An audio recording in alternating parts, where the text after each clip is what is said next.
Senhoras e senhores, doutores e doutoras, mandaram para o jurídico. E aqui estamos novamente. Esse é o Manda pro Jurídico Podcast, o seu podcast que desjuridica o juridiquês. E também o único podcast jurídico que você consegue ouvir até o fim. Eu sou Rodrigo Ávila e, como de costume, sigo aqui muitíssimo bem acompanhado nessa mesa Multiplan Studios. Tudo bem, Pedro? Tudo bem, Nath? Como é que vocês estão? Tudo bem, graças a Deus. Hoje é o dia que a gente não pode atrasar, porque quem grava depois da gente, meu amigo, a mão é pesada. A gente tem que se acostumar que agora esse lugar aqui que tá cercado de, cara, todo tipo de comunicador, né?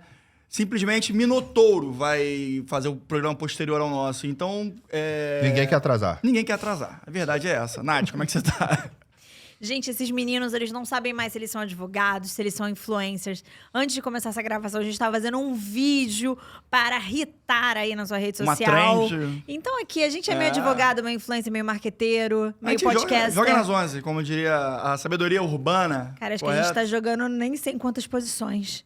Talvez já tenhamos 12 posições, 13 posições. Mas a gente vai improvisando, porque afinal de contas é isso que o advogado faz. O advogado dá o jeito. Resolve o problema, correto? É isso. É isso, exatamente. E falando em problema, eu tenho que falar com vocês. Olha aqui nos meus olhos, tá? Eu tenho que falar pra vocês nos seguirem nas redes sociais, porque é um problema.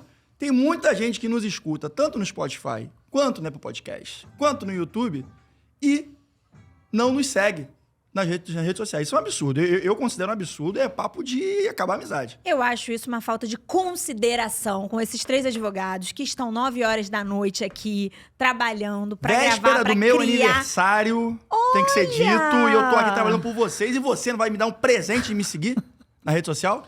Aqui, dá o like, Rodrigo, compartilhar. fala pra gente, quantos anos? 32 anos. Eita, Rodrigo. 32 anos, a idade chegou, o cabelo caiu, agora calvície, mentira. Não, agora o Peter Pan morreu, né, Rodrigo? O Agora Peter não Pan tem já mais foi de como. arrasta. Foi de arrasta, legal. Não dá mais não. O Peter Pan tá calvo, da minha síndrome. Aí, enfim, então, já aproveitando aqui o gancho do meu aniversário, me dê esse presente e nos siga nas redes sociais, @mandaprojurídico.pdc, tanto no TikTok quanto no Instagram, além de Manda Pro Jurídico Podcast nas principais plataformas de áudio e vídeo que vocês conhecem e consomem por aí. Instagram, não.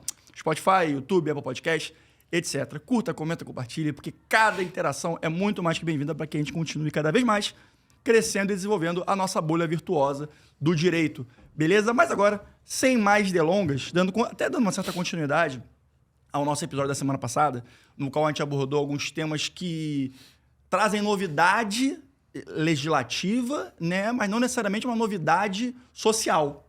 Porque muitas vezes o direito acompanha o que acontece no mundo posteriormente. O direito é naturalmente uma ciência que é atrasada, né? Porque demora, tem um processo legislativo. O processo do próprio judiciário também é uma coisa conhecidamente como morosa. Então, nesse sentido, agora a gente vai entrar agora com as novas previsões do projeto do Código Civil, da edição do nosso Código Civil de 2002, que trazem uma série de alterações que a gente vai abordar aqui. E também, no final, a gente vai falar um pouco sobre geração Z no mercado de trabalho, porque é algo que está cada vez mais comum. Certo, Pedro? Certo, Nath? Certíssimo. No episódio passado a gente falou sobre se não me engano, era a renúncia da herança, né? Renúncia da herança. Que era um tema que tá... E também o regime de bens para casamento de pessoa com mais de 70 anos. Isso. Isso. É porque a gente falou sob o ponto de vista da decisão do STF e que vai ter uma inclusão também no novo projeto da do decisão, Código Civil, né? Do novo projeto que está tramitando aí, rolando. Que a gente já conversou em episódios anteriores e agora a gente está vendo o efeito disso dentro da nossa legislação. Conversou, não. A gente endereçou para o Congresso. A gente mandou a proposta legislativa que os nossos legisladores estão discutindo. Mandamos uma DM no Instagram do STF. E aí, aqui o Manda Pro Jurídico é pioneiro na legislação civil. Pode seguir a gente, você vai saber tudo de antemão. Mas vocês sabem que dessas alterações, é que a gente está falando no contexto dessas alterações que o Código Civil vai sofrer. Em regra, quando a gente tem grandes alterações legislativas, a depender, elas nunca me parecem tão adequadas.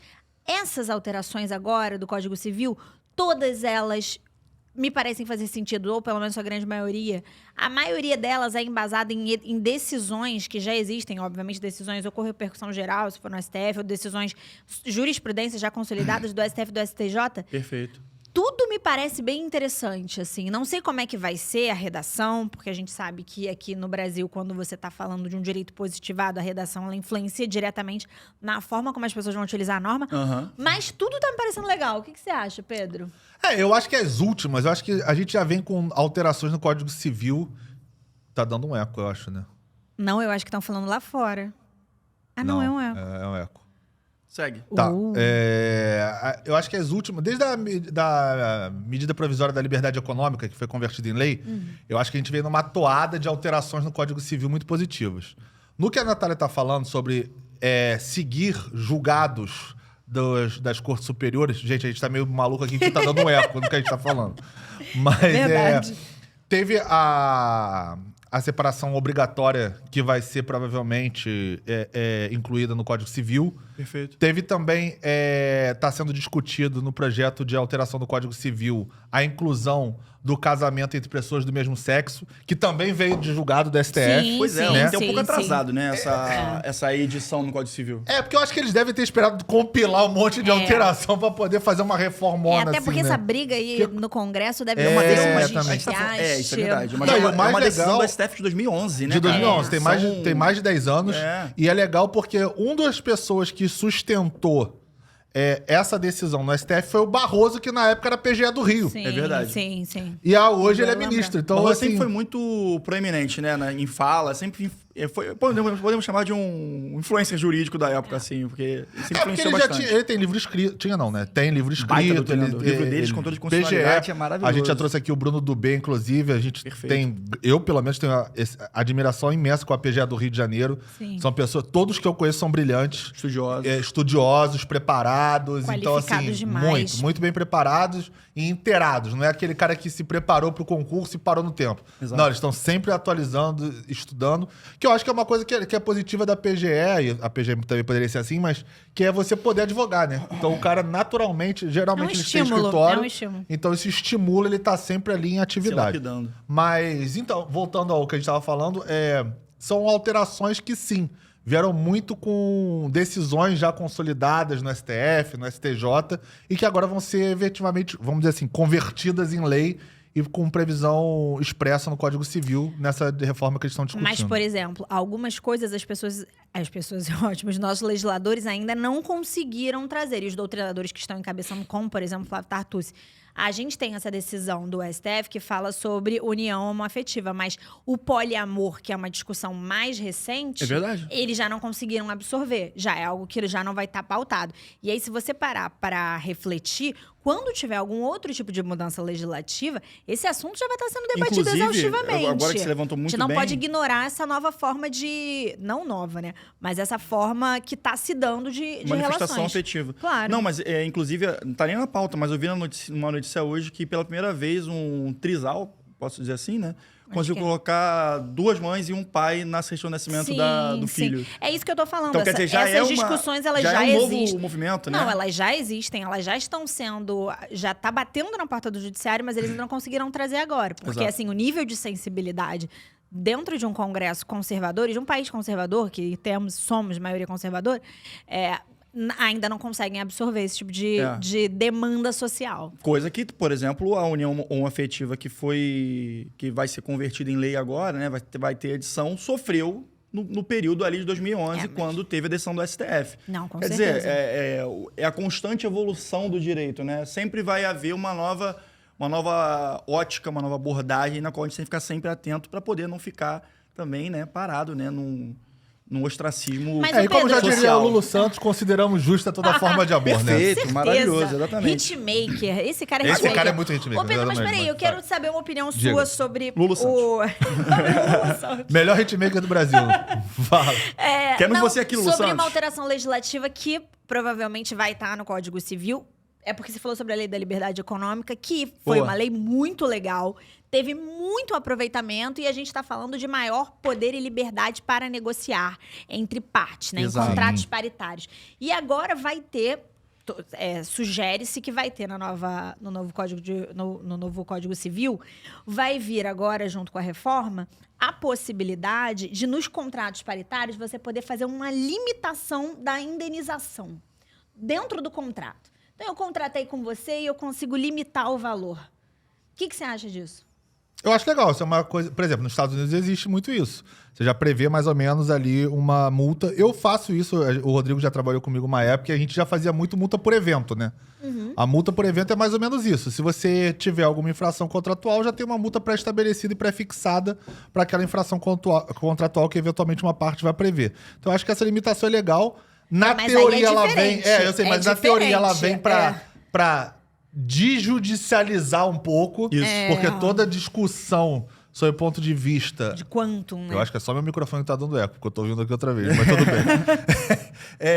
Eu acho que toda discussão que tenta um pouco desjudicializar, ou seja, levar menos gente ao judiciário para poder discutir eventualmente uma cláusula, uma indenização, alguma coisa, é válida. Porém, aí volta o que você falou lá atrás. Se a redação não tiver muito bem escrita pelos nossos legisladores, queridos congressistas, vai judicializar e vai dar confusão, não vai adiantar nada. E aí a culpa é do advogado. Aí a discussão... aí o problema vai ser de interpretação, subjetivismo, né? Porque se a gente tivesse um direito mais pragmático como o alemão, por exemplo, a gente não discutiria os subjetivismos da forma legal. Claro. Sim, eu entendi. Então, assim, o problema hoje, muito do jurídico é, a redação às vezes é confusa, e você tem que ler umas 3 vezes e falar, pô, mas dá pra entender por aqui e por ali. E às vezes, mesmo que quando não é confusa, a gente advogado, a gente sabe como é que é, né? Tenta ali puxar, judicializar, a gente não foi isso, claro, e a gente também contribui. Claro. Então, tem um pouquinho de cada lado ali, mas eu acho válido. Eu acho que, assim, façam boas redações para que efetivamente consiga descongestionar o judiciário com a enxurrada de ações judiciais e discussão de cláusula. Que se você já assistindo a gente não for do universo jurídico, quando o Pedro falou de multa por evento, não existe um cap fixado. Que é diferente dessa possibilidade agora, que pode ser que esteja nessa reforma, que é você fixar um teto ali no contrato. Então, ou seja, não adianta você bater na porta do juiz e depois falar, não, mas a minha perda, ela é... Não. Você negociou aquele valor. É uma previsão rígida. Mas aí depende de como vai estar, e a gente pode começar a ter sucessivas decisões que podem, eventualmente, desrespeitar essa cláusula, dizer que a cláusula é nula por uma série de questões. Então, e assim, enfim, já existe no Código Civil ferramentas nas quais a gente pode contestar isso. Por exemplo, uma questão de onerosidade excessiva. O cara pode alegar isso e provar determinada documentação, alguma coisa nesse sentido. Eu entendo que deverá haver um reequilíbrio de algumas previsões sob o ponto de vista do equilíbrio contratual em função dessa cláusula. E aí é basicamente o tempo, a jurisprudência, que vai definir até que ponto isso vai ser totalmente absorvido. Isso é interessante para mim. Pode falar. Sabe o que eu acho interessante? Eu gosto do direito, mas para pensar a nossa dinâmica social. Muito por isso. Não pelo direito em si mesmo, porque eu não acho tão relevante. Mas essa lógica, se você parar para pensar nessa questão de você atribuir mais poderes a contratos paritários, é que você vai ter que dar um nível de amadurecimento às partes que estão contratando. Sim. De amadurecimento e, inclusive, de paridade em termos da análise do contrato. Então, por exemplo, quando você pegar esse tipo de cláusula em contrato de adesão, já não vale, porque não é um contrato paritário. Você vai ter ali uma parte contrária. Mas é preciso que haja um amadurecimento entre as partes, porque por que a gente aciona muito o judiciário? A gente aciona o judiciário igual 2 crianças que não conseguem se resolver sozinho, você precisa de um terceiro para intervir na sua relação. Sim. Você precisa de um terceiro para arbitrar. Você precisa de um terceiro para dizer como é que as coisas vão seguir. Então, quando você traz esse tipo de cláusula num contrato, você tá tendo que agir com técnica e maturidade para entender que vocês ali dentro de uma paridade... Então, veja bem, gente. Eu tô dizendo pessoas que têm capacidade igual de acordar. Que aquele vai ser o valor. E depois não vai fazer sentido, e o ideal é que não faça, você bater na porta do judiciário e falar, não, mas poxa, veja bem, não era isso, eu era café com leite. Mas, gente, a minha fala é toda embasada em pessoas que têm a mesma capacidade de acordar. Eu e Pedro fazendo um contrato. A gente tá... Contratos paritários. Não sou eu fazendo um contrato, eu como pessoa física fazendo um contrato com uma grande operadora, com uma Big Tech. Exatamente. Isso são coisas diferentes. Eu acho assim, só fazendo um apanhado geral, até para explicar o que a Natália estava falando sobre o ponto de vista do que eu falei de multa por evento versus o cap, né? Então, a multa por evento que eu estava citando é quando você fala, cometeu uma infração contratual, você paga tanto de multa. O cap é o teto. Então, esse contrato, a indenização máxima vai ser, sei lá, 100 mil reais. Então, não pode ter nenhuma forma de perdas e danos, de outro tipo de indenização que supere o cap, o teto de 100 mil reais, né? Então, realmente, são duas coisas diferentes que precisa ficar bem esclarecido aqui. Legal.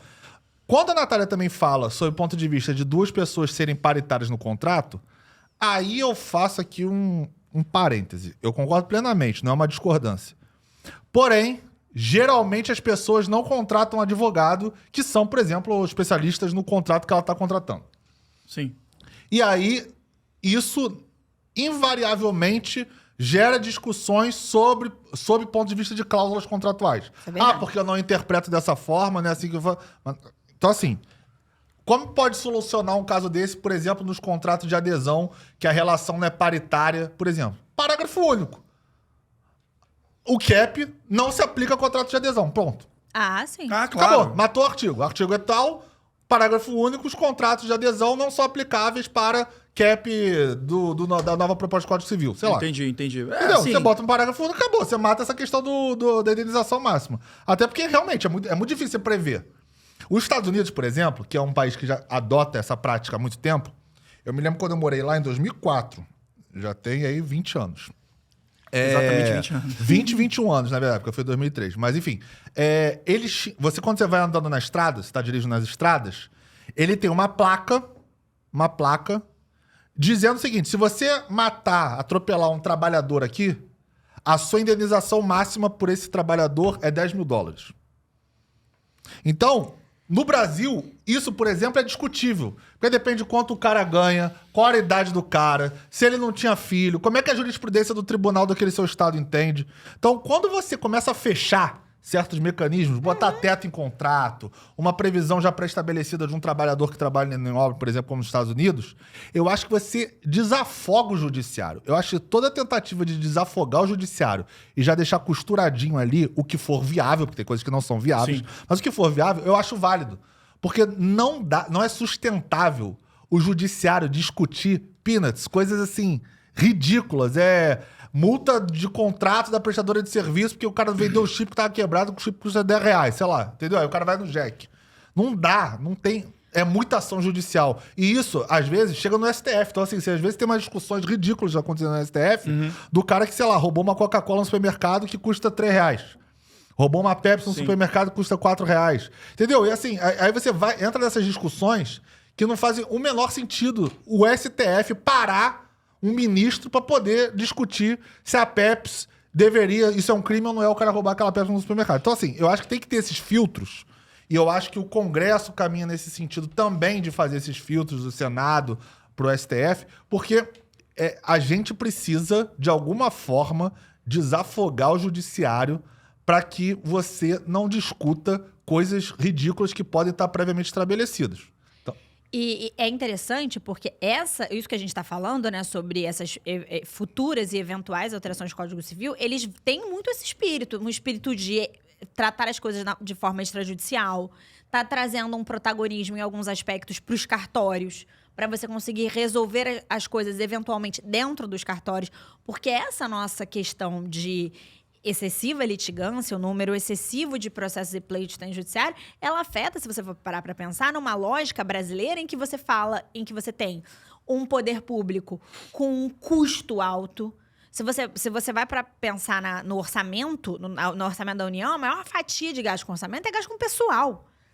Por quê? Se você vai precisar naturalmente de muita gente para conseguir tratar, absorver esse tipo de demanda, para absorver essa lógica social de processo, litigância. Então, se a gente analisa de uma forma bacana, você pensa que esse tipo de alteração, você desjudicializar, você começar a dar mais autonomia ao cidadão. Então, eu estou acordando com você, eu posso determinar qual vai ser, dentro dessa relação que a gente está criando, o limite máximo de uma indenização, caso haja um desequilíbrio contratual, caso alguém infrinja alguma cláusula que está aqui estabelecida, caso a prestação não seja realizada. Então, isso é muito bom, porque primeiro você educa você educa a sua nação para que tenha responsabilidade própria em relação ao que faz.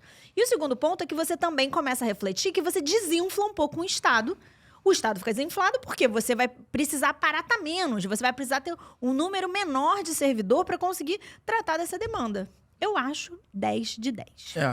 Como eu disse, eu fico só curioso para saber como o Código Civil já existente vai se reequilibrar a partir dessa questão. Porque, naturalmente, você tem uma balança aqui, uma balança figurativa, imaginária. E você coloca mais um elemento ali, ela vai se reequilibrar. Mas, se tratando do judiciário brasileiro, esse reequilíbrio não necessariamente vai ser uma coisa cartesiana. Então, a ver os próximos capítulos. Eu entendo como uma boa iniciativa, porém, tenho minhas ressalvas, mas não por ser algo negativo, mas entendendo como funciona a nossa sociedade, o nosso judiciário. Rodrigo, meu caro, você vai fazer 32 anos amanhã. Se você não analisasse o cenário jurídico brasileiro com ressalvas, eu ia... não, perfeito. Eu ia achar que você é um aluno de segundo período de direito. Assim, a ressalva, ela é inerente ao número de anos que você vai acumulando nessa profissão, gente. Você começa a ficar como? Com o pezinho atrás, você acha bom, o famoso cabreiro. Mas Tudo depende. Você mergulha de cabeça, você não mergulha de cabeça. Pezinho primeiro, devagarzinho. Analisa, vamos lá ver como é que é isso. Conhecendo as coisas. Agora, voltando às nossas propostas, né, para o Código Civil, eu acho que uma que é muito interessante e se trata de um tema que muitas pessoas se interessam porque é direito imobiliário e é uma coisa que surgiu, que são os aplicativos de locação, que naturalmente o direito não estava preparado, porque não se previa uma inovação botando tecnologia numa coisa naturalmente antiga, né, que loca-se há muito tempo na sociedade mundial. Enfim, agora está se prevendo um artigo, um dispositivo legal específico para aplicativos de locação no qual os condôminos têm direito à expulsão desse condômino de aplicativo em função de uma perturbação do condomínio e etc. Uma conduta antissocial. Eu acho que, na verdade, quando a gente trata disso, agora já puxando para isso, a gente nem está falando do condômino morador, né? A gente está falando do condômino de veraneio, porque, naturalmente, por exemplo, Rio de Janeiro. A gente sabe como é que é o Rio de Janeiro. Na época que a gente está vivendo agora, fevereiro, que acabou de passar o carnaval. Rio de Janeiro vira uma eterna festa. Mas tem gente que quer ficar sossegada. E aí vem uma pessoa de fora, um turista que quer festa todo dia.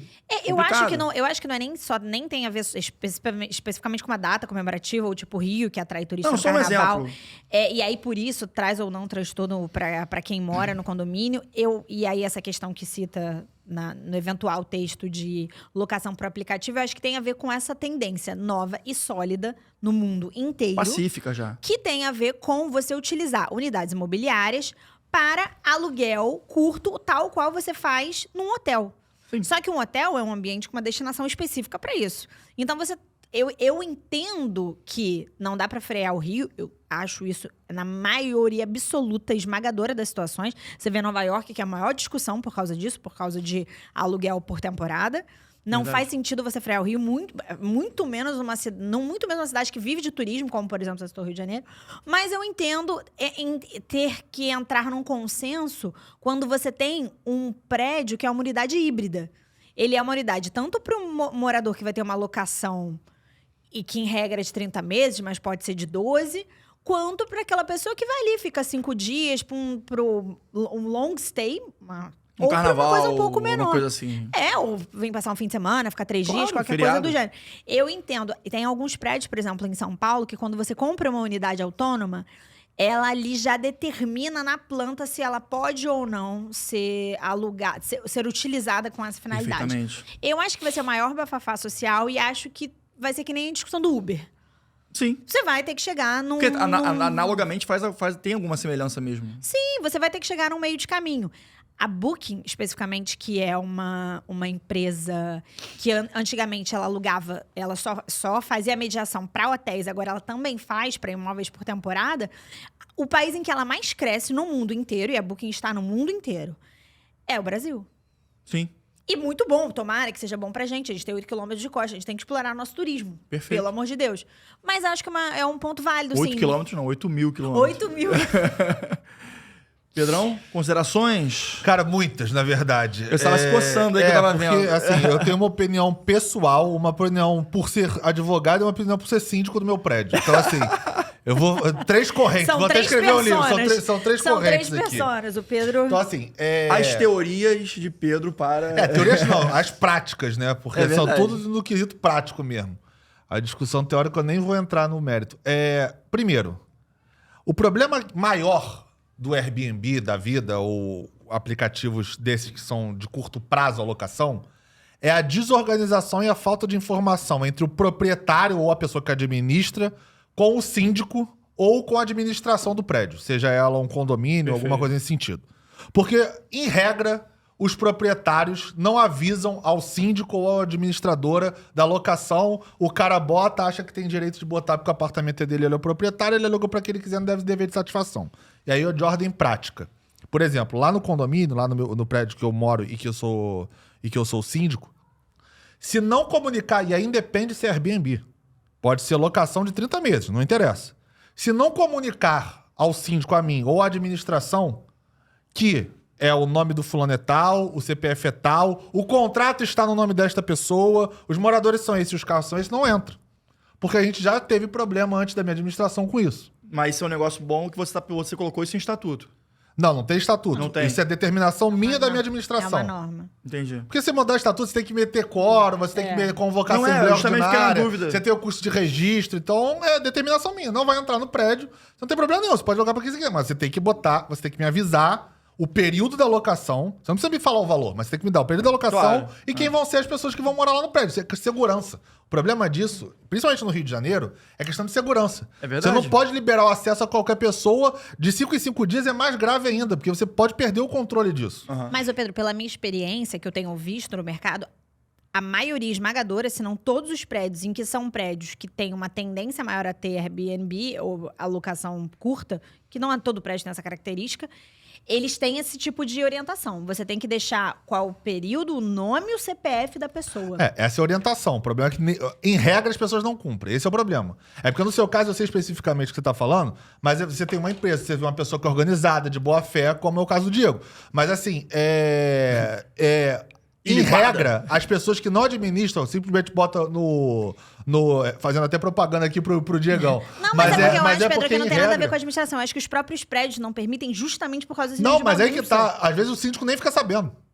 Entendeu? A gente tem clientes assim, por exemplo, que já tiveram problema nesse sentido. O cara aluga e é isso aí. Não tô verdade. querendo saber, o proprietário é meu, o prédio é meu. E aí você não... Gente, a pessoa fica 5 dias, você não dá nem tempo de você judicializar e cobrar alguma coisa. Porque quando você vai pensar e fazer isso, o cara já saiu da foi, coisa. é. Então fica uma zona. O problema é esse, a falta de diálogo, a falta de compreensão de que existe uma questão de segurança dentro dos prédios, que o proprietário, que para mim é o maior responsável, ele tem que ter a consciência de informar ao síndico, administradora, quem quer que seja que toque aquele prédio, aquele condomínio, que vai entrar as pessoas tais e que elas estão autorizadas no período Y de poder frequentar o apartamento dele. Eu acho que esse é o problema de comunicação, que é aí a diferença pro hotel.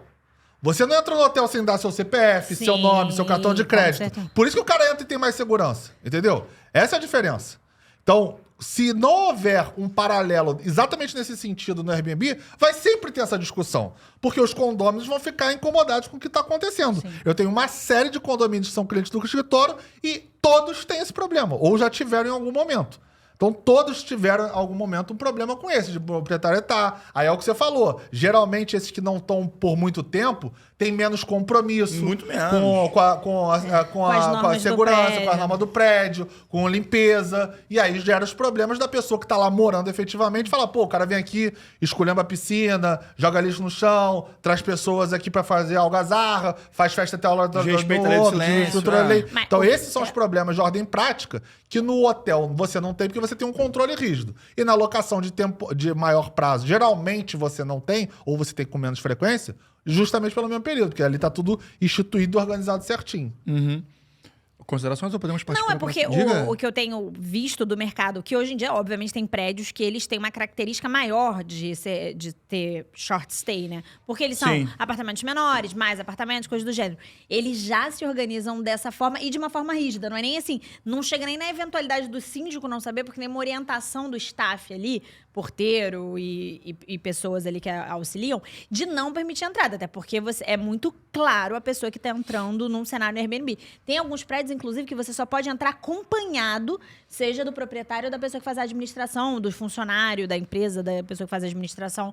Eu acho, é uma burocracia que eu acho que faz completo sentido, assim. Se fosse o meu prédio, eu gostaria. O meu prédio não é um prédio com característica de Airbnb, os apartamentos são grandes, são poucos por andar. Mas se tivesse, por um acaso, com certeza eu ia querer isso, porque, óbvio, é um atentado à segurança. Entrar e sair pessoas que você não faz a menor ideia de quem sejam, quando tem essa característica muito residencial, assim. É, por aí mesmo. E, cara, não para por aí, não.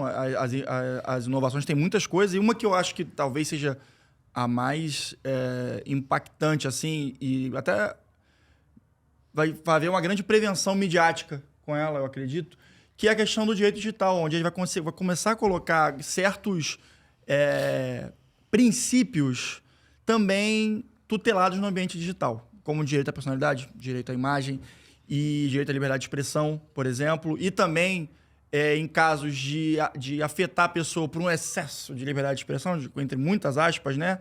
Protegendo a personalidade alheia, né? Porque acontece muito isso em tempos de cancelamento, época de Big Brother, enfim, sabe como é que é? Eu acho que isso é muito importante para a gente poder começar a botar os limites ali do ambiente digital que a gente sempre trata com tanto cuidado aqui nessa mesa. Correto, Nath? Correto, Pedro? Considerações? Não, achei que você estava concluindo. Já E também eu acho, mas eu levantei para vocês, porque eu acho com importante. você. E também outra coisa que é relevante também é a tratativa disso do menor de idade. Porque vai haver também um olhar sobre o menor de idade. Porque a gente sabe como hoje em dia a geração Z, as 1001 gerações que vão chegar por aí, estão cada vez mais aderentes com o digital. Sendo assim, há de se ter um maior cuidado com a molecada, com a criançada que está usando isso aqui, né, cara? Que isso aqui eu estou usando como pauta, mas pode ser... Essa galera usa de várias formas, né? Visto o que vem acontecendo no ambiente digital. Fica aí a dica que essas coisas vão acontecer. Outra coisa também no ambiente digital que está acontecendo é que vai começar a haver testamentos e contratos digitais também tutelados no nosso Código Civil. Pedro? Cara, isso eu quero ver na prática como é que vai acontecer. Eu acho que... Sabe uma coisa que eu estava pensando? Vocês vão saber semana que vem porque eu já vou falar sobre isso. Porque eu acho que cada vez mais, em função disso, o blockchain pode ser uma realidade. Pois é. A gente teve essa prévia com o nosso convidado sobre isso. É. E eu já tenho minhas questões de ordem prática, que eu não sei se isso na prática vai funcionar como se projeta que funcione. Então, é meio difícil comentar o abstrato, ainda mais sob o ponto de vista jurídico, porque cartório tem um lobby absurdo. Eu não sei o quanto isso vai efetivamente desburocratizar ou vai ser só uma modalidade igual via digital, como muitos cartórios já fazem, por exemplo. Tem um monte de escritura que eu não recebo mais a folha. O cara me manda o PDF. Então, eu não sei se vai ser esse tipo de modernização que, na verdade, não sei nem se dá para chamar de modernização, ou se efetivamente a gente vai discutir, você ao invés de registrar uma escritura num cartório, você registrar, fazer via um blockchain, algum sistema mais moderno, efetivamente, do que um cartório. Então, eu acho que não vai ter essa mudança radical, não nesse momento agora. Mas você não entende que isso vai começar a ser um movimento nesse sentido? E o blockchain, por exemplo, vai ser uma ferramenta que já existe para tutela, para otimização, dinamização dessa questão? Outra vez, eu não sei de ordem prática como é que vai ser. Assim... Eu não acredito, sinceramente. Eu acho que já poderia ter, neste momento, a gente discutir a mitigação do poder de um cartório, de você poder fazer isso tudo via um blockchain da vida, digitalmente, completamente eletrônico, sei lá, alguma coisa mais. Você tem que chamar um especialista e entender qual é a viabilidade disso para ver como é que poderia ser feito. Agora, eu acho que em pleno 2024... a gente ter que fazer uma série de atos exclusivamente por cartório e não poder fazer isso digitalmente, eu acho que está atrasado. Eu vou lançar aqui o que eu acho. Black Mirror total. Eu acho que a gente vai... Né, os nossos passos estão diminuindo cada dia mais. Né? O tempo, ele comprime mais e tudo acontece cada vez mais rápido. Eu acho que essa ideia de tokenização, dessa nova forma... eu acho que isso pode criar um mercado paralelo, um mercado supra, entendeu? Que você talvez... Supra-estatal? Talvez que você não passe... Tipo o Bitcoin dos contratos, vamos dizer. Pode ser.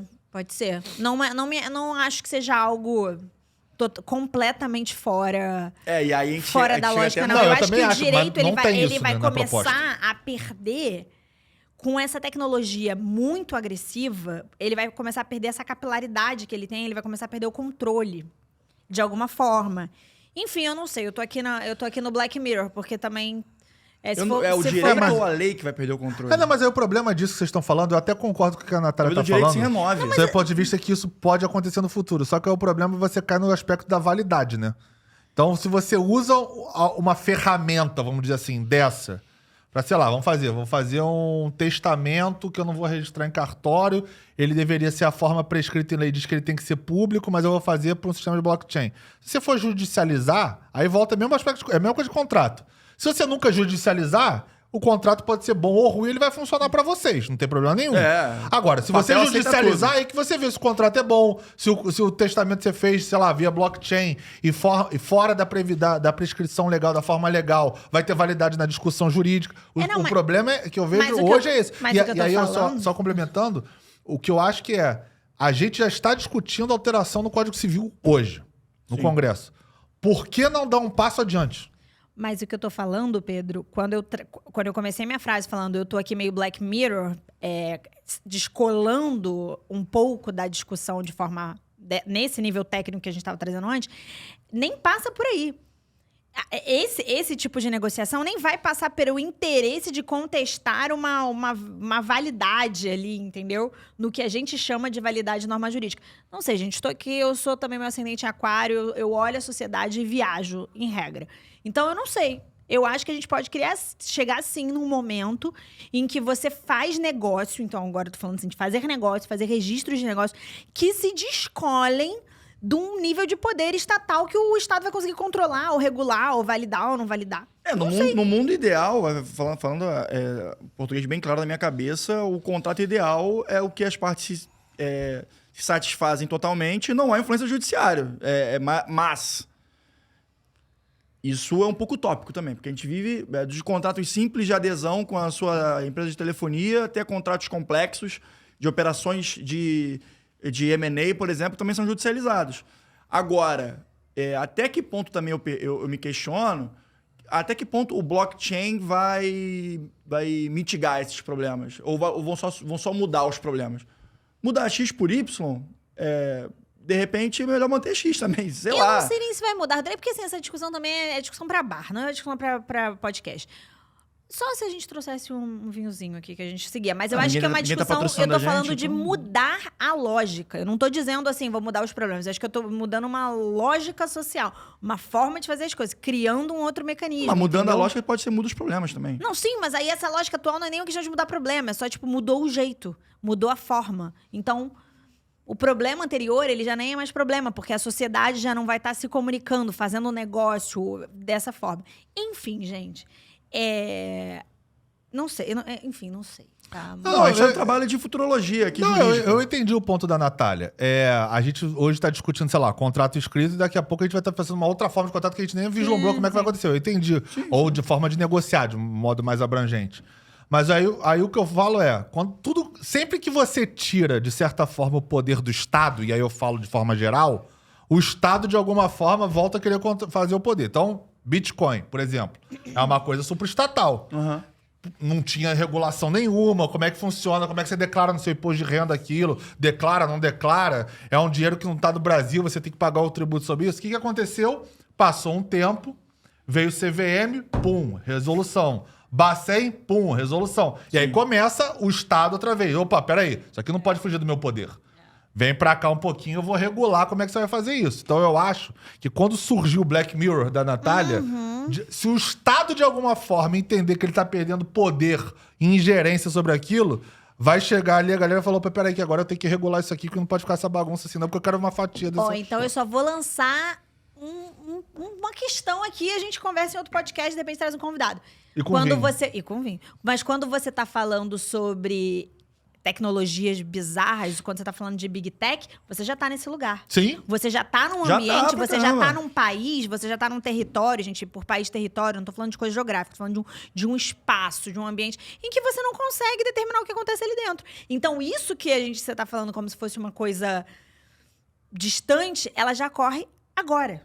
Sim. Só que num espaço. Então, enfim, fica aí a reflexão e toca a pauta. Não, falando agora sobre controle e mudando também, encerrando, né, o bloco das inovações do Código Civil, vamos falar sobre mercado, porque a gente já falou anteriormente sobre o fenômeno do quiet quitting, né? Anteriormente, acho que foi um episódio até que a Nath não pôde vir, em que é um silenciamento do profissional visando uma demissão, alguma coisa nesse sentido.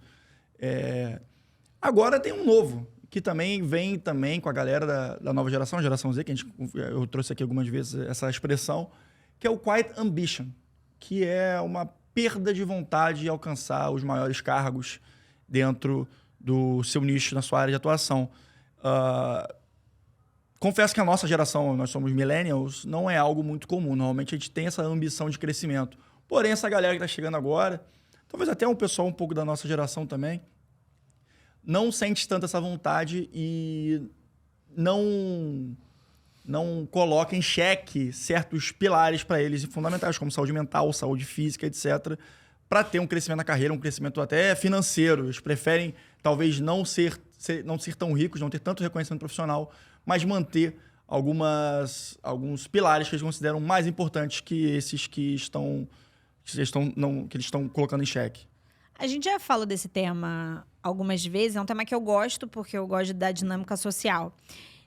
Quando você fala dessa lógica de quiet ambition, ou seja, muitas pessoas da geração Z não almejam um cargo de liderança, ou seja, um maior nível de responsabilidade naquele momento, porque com essa consequente responsabilidade, você, óbvio, vai ter mais sucesso profissional, para uma definição ampla e comum, eventualmente mais dinheiro, mas você pode perder várias outras coisas. Você pode perder qualidade de vida, por exemplo.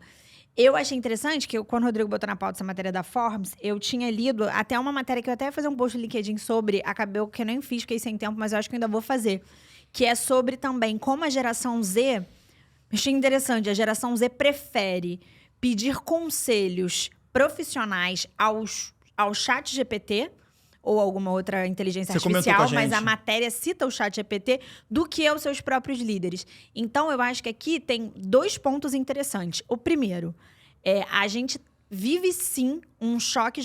sempre vai haver um choque geracional. Nós somos o produto da nossa época, do nosso tempo. Isso é um fato. Então, eu sou uma mulher de 33 anos, eu tenho uma perspectiva de vida diferente de uma mulher de 22 anos. Porque temos esse gap geracional. Então, sempre vai haver. Mas eu acho que hoje a gente está vendo um choque geracional porque a sociedade mudou muito. E eu acho que a forma de entender a vivência e a relação social aqui no Oriente, onde a gente vive, mudou muito. No Ocidente, onde a gente vive, mudou. Mudou muito. E aí, quando você traz essa questão do quiet ambition, quando você iria imaginar que existe uma geração de jovens que prefere ou pedir demissão ou seguir essa lógica de quiet quitting, ou seja, eu não me demito, mas eu também aqui estou fazendo meu mínimo existencial. É o que tá no job description. Da onde eu tô, eu não vou sair, eu não sigo as regras do GeoJ, eu não faço a mais, eu não chego mais cedo, eu tô aqui fazendo o meu limite porque eu só quero trabalhar para ter minha graninha, pagar meu aluguel, pagar minha pizza no fim de semana e acabou. É diferente.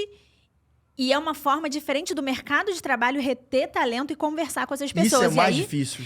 E aí, só para concluir, Rodrigo, aí quando você conecta isso com essa matéria da Forbes, o que você entende? Que esse choque geracional tá trazendo um problema para o mercado de trabalho. Porque o líder desse cara, o chefe, o head, o seja o que for, ele não consegue dialogar com esse jovem. Sim. Porque eles têm uma quebra de diálogo. Porque esse cara que tá lá em cima, que tem 30, 40, 50 anos, ele não consegue reter aquele talento ou criar uma conexão. Então, aquele cara que tá ali não ambiciona estar naquele lugar. Uhum. Então, você cria um problema que você pode estar numa geração em que você não está desenvolvendo novas pessoas para ocupar determinados espaços.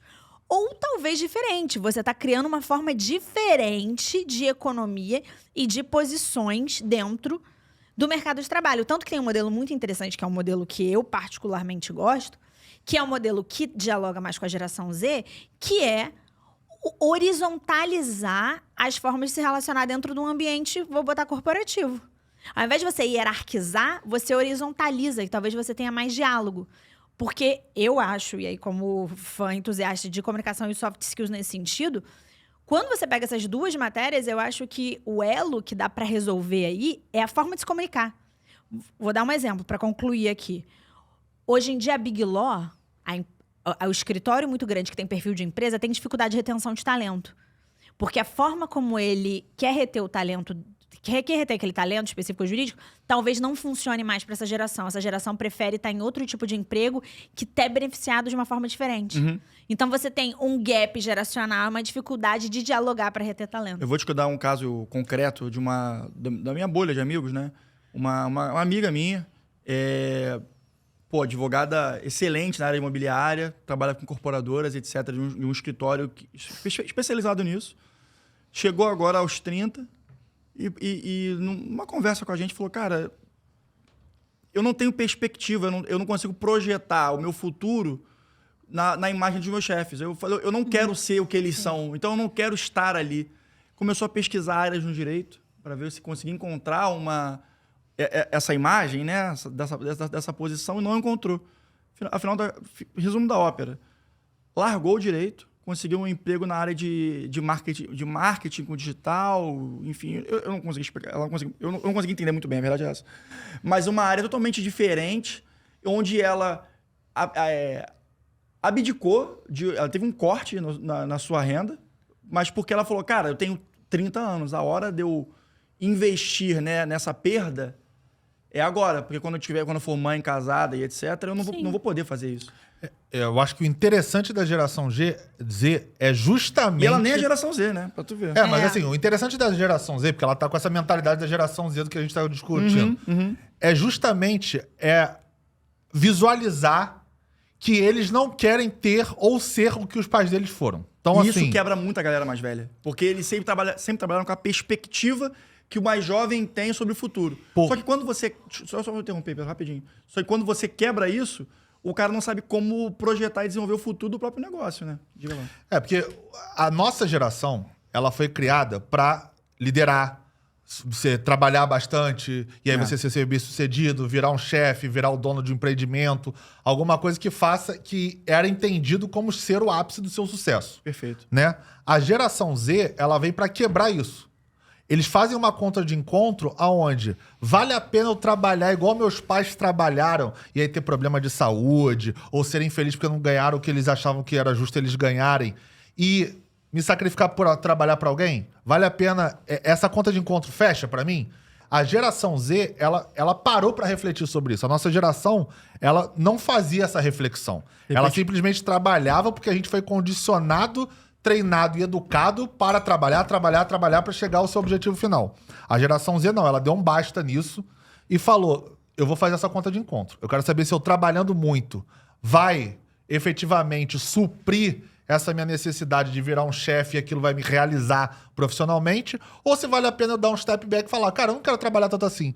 Eu prefiro, sei lá, sexta-feira ter a liberdade de ir pra uma praia, viajar com meus amigos, emendar um home office e de repente não ganhar tanto quanto eu acho que o fulano, o meu pai ganhava ou alguém que eu prospectei na minha carreira possa ganhar. Então, eu acho que eles fazem essa conta de encontro. A gente começou a parar para analisar isso mais ou menos que agora. Porque outra vez, a nossa criação foi para você ter que ser o chefe. Se você não for chefe, você vai ser mal sucedido, as pessoas vão mandar em você vai ser frustrado. Então a gente teve esse tipo de criação que é diferente da criação que a geração Z tem. Até porque muitas pessoas da geração Z são da nossa idade. Então às vezes as pessoas que sofreram isso no seio familiar falam, cara, eu não quero isso pro meu filho. Eu quero que ele tenha uma vida mais tranquila, aproveite mais, eu fiz um dinheiro, então eu vou bancar ele ali por um período maior. E eu acho que isso reflete, inclusive, no número de pessoas que, por exemplo, mais velhas e namoram com os pais. Que na nossa geração era maluco. Por exemplo, meu pai me teve com 24 anos. Eu tenho 37 e não tive filho ainda. Então, assim... É verdade, já é uma mudança, né? Já é uma mudança, entendeu? Sim. E aí eu acho que isso reverbera nos filhos da nossa geração e nessas pessoas da geração Z. Não, isso impacta assim, é assustador, porque eu começo a pensar, e a gente sempre tenta, dentro das nossas ansiedades, começar a tentar enxergar os futuros que esses comportamentos vão alterar. E como o mercado vai agir quanto a isso? Porque provavelmente tem pessoas da geração Z... Sim, é uma parcela, que né? A gente pode generalizar. buscam almejam esses lugares também, que, por exemplo, aí você citou o Joel J. Eu tenho certeza que tem uma parcela considerável dessa galera, do Joel J, que é da geração Z. Então, nessa dinâmica, essa mão de obra que busca isso já vai ser mais valorizada. Porque vai ter menos gente concorrendo, vai ter menos gente para o contratante encontrar. E outra coisa que eu também acho legal da geração Z é que o leque de opções profissionais ele é muito mais aceito e ampliado do que era na nossa geração. Com certeza. Na nossa geração, você fazia aquele teste de vocacional. E meio que todo mundo era direcionado para ser advogado, médico, engenheiro, dentista. Era por área, né? Exato, era tudo aquelas profissões bem tradicionais, quadradas, vamos dizer assim. Ninguém era... Pô, você vai ser um excelente programador. Não existia isso. Eu não me lembro de ninguém na minha turma ser dado um teste vocacional, ser um programador, um youtuber, ou um comunicador, alguma coisa do tipo. Era sempre direcionado, mais ou menos, para essas profissões ditas tradicionais. E eu acho que a geração Z, não, ela rompe um pouco isso. Seja porque as redes sociais promovem pessoas bem-sucedidas nesses ramos, entre aspas, novos de profissão, seja porque elas enxergaram que, cara, eu não quero ser igual meu pai, advogado, de terno e gravata, no centro da cidade, 40 graus, passando calor. E é legítimo isso pra caramba. Eu quero trabalhar vendendo, sei lá, NFT de água de coco na praia, e isso aí Perfeito. Que vai me fazer feliz. Eu acho que o grande lance também é que, bom, a nossa geração talvez tenha sido a primeira a ter um contato mais direto com o telefone como a gente usa hoje em dia. Essa geração foi influenciada de berço pelo telefone. A gente, na nossa infância, a nossa referência, a nossa influência... Nem tinha celular. Eram os mais velhos. Então a gente ouvia eles... E dentro da nossa bolha era influenciada por uma bolha limitada. Quando a gente pega um negócio desse aqui, de telefone, de internet, como a gente entende como é hoje, as referências vêm de todos os lugares. Sim. E aí é que eu, até reforçando o que eu disse agora quando eu te interrompi, eu peço perdão por isso, Pedro. Isso, para essa geração mais velha, que está tentando passar o bastão para a nova, é uma coisa que eles perdem o chão. Porque eles não têm o controle da influência sobre a nova geração. Isso aí muda totalmente a dinâmica do mercado. Como é que eu vou incentivar esse cara a ponto dele entender que a minha posição é algo que ele tem que querer também? Isso é muito difícil. Eles não estão acostumados com isso. A concorrência da influência. Sim, eu acho que isso gera até o conflito geracional. Eu acho que isso é muito, no primeiro momento, conflito geracional. Entre você ver o seu filho, sei lá, virar um youtuber e você falar, cara, não vai dar em nada. Até você conseguir o seu filho, eventualmente, conseguir provar que aquilo hoje em dia é uma coisa que você pode rentabilizar, você pode monetizar, você pode ter sucesso na profissão. Eu acho que esse choque geracional, porque não existia isso. Não. Então é muito difícil você chegar pro seu pai, pra sua mãe e falar que você vai ser uma profissão que na época dele nem existia. Uhum. E ele achar que aquilo vai ser bom pra você, entendeu? Também tem um quê de preocupação daquilo fazer sentido. Porque é tudo novo pra todo mundo. Sim. Né? Mas eu acho, só pra, mais uma vez, ilustrar pra nossa querida audiência, são 2 recortes aqui que os meninos estão falando. Um, que o Pedro trouxe, são essas novas formas de você fazer sucesso. Então, não é não fazer sucesso, não é não buscar o seu lugar no pódio. É fazer sucesso, buscar seu lugar no pódio e sua consequência de ganho financeiro através do universo digital, que é o que tem vindo. Mas tem essa ideia do Quiet Ambition, que tem a ver com, na realidade, entender que sucesso não é isso. É ressignificar o sucesso. É pensar no sucesso de uma forma distinta. Que necessariamente sucesso não está atrelado a ganhar o lugar no pódio, seja sendo CEO de uma empresa ou seja sendo um YouTube com 5 milhões de seguidores. É você fazer... É que a sua profissão seja reduzida a um espaço da sua vida. Não seja absolutamente tudo que você é. É um questionamento que as pessoas fazem hoje. Oi, Rodrigo. Oi, sou Rodrigo. Tenho 32 anos, sou advogado. Em regra, essa é a nossa definição. É assim que a gente se define. Então, eu acho que a geração Z, uma parcela, e aí é importante a gente falar, uma parcela privilegiada. Principalmente quando a gente quando você fala desse tipo de movimento, você está falando de países, são fortes em países mais desenvolvidos, em que você não tem... nós somos subdesenvolvidos. Então, quanto maior o desenvolvimento, mais fácil você ter esse tipo de tendência. Porque você é empregado, você pode ganhar menos e manter uma qualidade de vida. Não é a realidade brasileira. Então, quando a gente fala de Queer Ambition, dentro da realidade brasileira, ela é num recorte muito pequeno. Porque a nossa realidade não é essa. A nossa realidade é precisar trabalhar muito para ter uma vida média, completamente diferente de um outro universo, por exemplo, um universo europeu. Que a pessoa pode trabalhar menos, ganhar menos e, consequentemente, ter uma vida ok. Então, também tem que fazer esse recorte geográfico. Que no Brasil, essa tendência, ela faz sentido, mas numa bolha muito, muito, muito, muito específica. Talvez até uma parcela da nossa audiência não consiga... Não vai dar risada não vivencie ou compreenda esse tipo de movimento. Não, perfeito. Eu acho que é importante frisar essa questão da bolha mesmo, porque para poder ser um entusiasta do Queer Ambition tem que estar numa situação de privilégio, tratando de Brasil.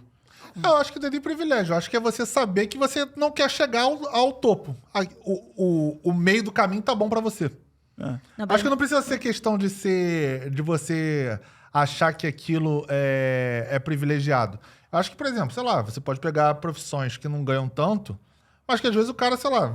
É porque, assim, quando você cita um exemplo, você acaba sendo, de uma certa forma, sei lá, preconceituoso, generalista, pode estar ofendendo alguém. Mas, assim, toda profissão...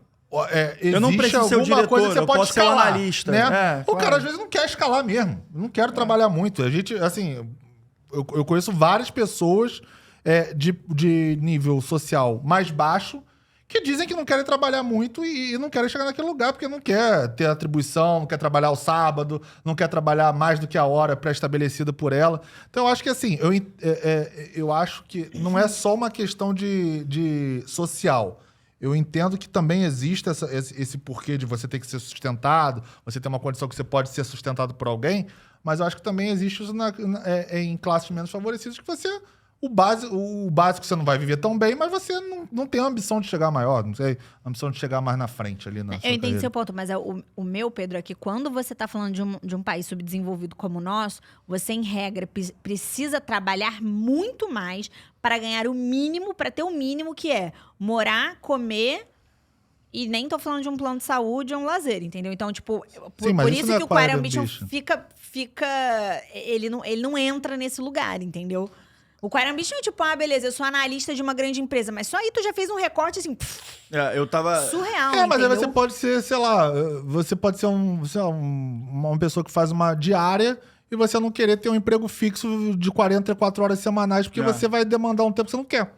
Também não deixa de ser um avanço na carreira, entendeu? É porque você está pensando em empresa. A empresa o cara que é analista não quer chegar a gerente, o cara que é gerente não quer chegar a diretoria. Vamos dar um exemplo Mas aqui. isso tudo você pode escalar. Um vendedor de loja não querer ser um gerente. Não querer ser o cara do pré-atendimento do banco que fica ali te ajudando no caixa a digitar a senha, não querer virar um caixa de banco, por exemplo. Isso tudo você consegue escalar no Queer Ambition de você não querer subir. Pra mim aquilo ali tá bom, Isso eu quero aí ter me lembra tempo, muito o meu tatuador. Que o meu tatuador... Não, vou te explicar porque ele é um entusiasta, assim, acho que talvez nem sabendo o que é. Ele fala, cara, quando eu pego um trabalho bom e eu ganho, sei lá, eu fecho um braço por 5 mil reais, vamos dar um valor genérico. Eu dou uma sossegada mesmo, não corro atrás, eu empurro a barriga agenda, porque eu tô sossegado, tranquilo. Sim. Aí o cara tem um talento absurdo, ele sabe disso, ele não vai faltar o cliente, então ele empurra. E ele falou, e eu vou empurrando assim, eu vou criando essas casas, eu até cobro mais. Quer dizer, olha isso, o Queer Ambition dele foi até ele ganhar um percentualzinho a mais ali nessa situação. E agora temos que encerrar. A gente tomou um comunicado ali que eu não quero tomar um boxe aqui no meu olho, não, de quando sair ali. Minotouro, quer dizer, Minotouro já está presente, passou aqui já. Isso aí, negócio eu ainda tenho que me acostumar com esse aquário aqui da praça de alimentação que as pessoas passam, comentam a gente, é uma loucura. Mas, gente... urgente. Parabéns, Rodrigo. Não esperava. Na gravação mesmo assim? Vai ficar? Que isso? Parabéns pra você. Encerramos aqui o Manda Pro Jurídico Podcast. Pra qualquer outra dúvida, manda pro Jurídico, dá licença que eu vou comer o bolo. Um grande abraço, valeu!